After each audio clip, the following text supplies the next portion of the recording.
Permisi Pak. Kak Dian, silakan masuk. Permisi Pak. Permisi Pak. Ya, Permisi, Pak. ya silakan. Silakan duduk.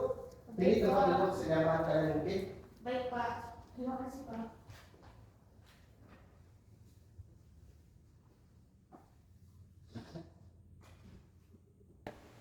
Assalamualaikum warahmatullahi wabarakatuh. Waalaikumsalam warahmatullahi wabarakatuh. Selamat pagi semuanya. Pagi Pak. Bagaimana kabarnya? Baik Pak. Di sini kalian yang hadir pada hari ini, apakah satu kelas atau bagaimana? Satu kelas Pak. Oke, sebelum lebih lanjut nih, Bapak mau tanya, apakah kalian sudah mengenal dengan Bapak dan juga mengenal dengan baik antara kalian satu sama lainnya?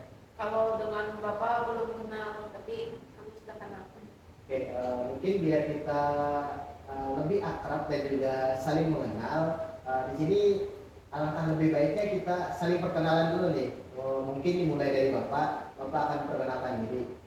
Perkenalkan, nama Bapak Ahmad Adido. Bisa kalian panggil Pak Ahmad ataupun Pak Adido. Nah, silakan bisa dimulai dari sebelah sini. Nama saya Ferry. Ferry Agama dan Ferry. Oke, jadi selanjutnya. Nama saya Senania Pak. Bisa dipanggil Krisna. Oke, selanjutnya. Nama saya Putri Pak. Bisa dipanggil Putri. Oke, selanjutnya. Nama saya Andre Maline Pak. Bisa dipanggil Andre. Oke, Nak Ferry, ada Nak Isna, ada Nak Tri, dan juga Nak Angke, gitu kan. Oke, ngomong-ngomong, kalian hari ini ada kelas atau bagaimana? Haji ada Pak. Ada mata pelajaran apa kalian? Biologi. Biologi. Tadi ada gurunya masuk atau diberi tugas? Tadi ibunya lagi berhalangan datang sih Pak, jadinya kami cuma dikasih tugas. Kasih tugas. Itu sudah selesai belum ngerjain tugasnya? Sudah Pak. Oke, baik kalau gitu. Sebelum lebih lanjut kita membahas terkait konseling ini, Bapak mau nanya, apakah kalian sebelumnya pernah mengikuti sesi konseling, baik itu konseling individu maupun konseling kelompok gitu? Sudah pernah Pak. Kamu pernah. Oke, mungkin Bapak akan sedikit menjelaskan apa sih konseling kelompok itu.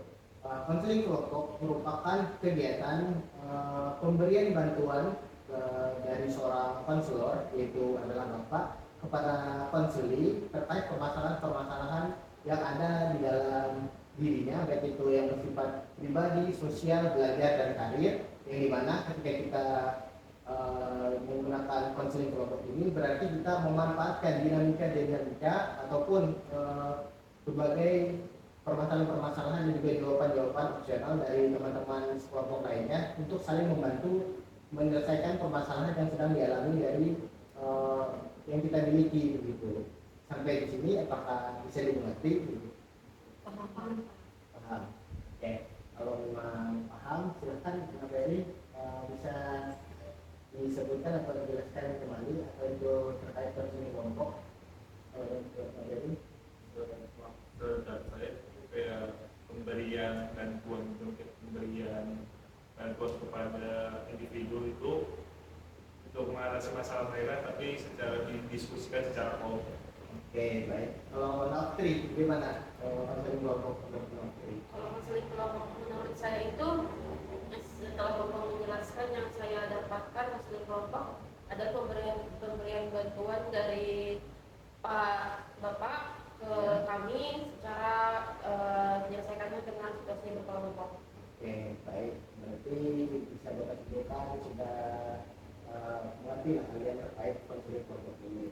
Selanjutnya di dalam konseling kelompok ini terdapat aturan-aturan atau aturan main di dalam pelaksanaannya, yang dimana ketika kita melaksanakan konseling kelompok ini, kita yang ada di dalam konseling kelompok ini tidak boleh menceritakan atau menyampaikan permasalahan-permasalahan yang kita sampaikan di dalam ruangan ini terhadap pihak-pihak lain yang berada di luar ruangan ini gitu. Jadi kerahasiaan yang ada di dalam ruangan ini satu sama lain terhadap kita itu harus saling kita jaga begitu.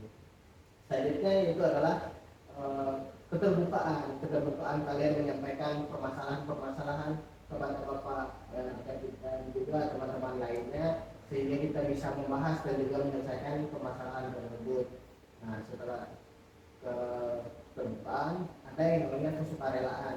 Sukarelaan di sini artinya kalian secara sukarela dan juga tanpa adanya paksaan dari pihak manapun untuk melaksanakan sesi konseling ini.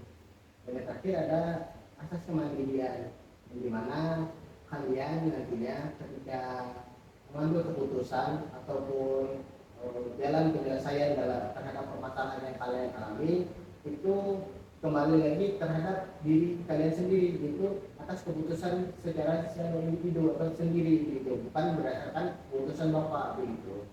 Apakah bisa dimengerti? Oke, lebih lanjut sebelum kita melaksanakan lebih dalam konseling kelompok ini, kita akan menentukan yang namanya time limit atau pembatasan waktu, di mana apakah kalian ada opsi dalam pembatasan waktu kali ini atau bagaimana? Jadi berhubung 1,5 jam lagi Pak memasuki waktu sholat zuhur, jadi kami sepakat 45 menit ya. Jadi kami menyepakati melakukan konseling ini 45 menit Pak. Oke, baik.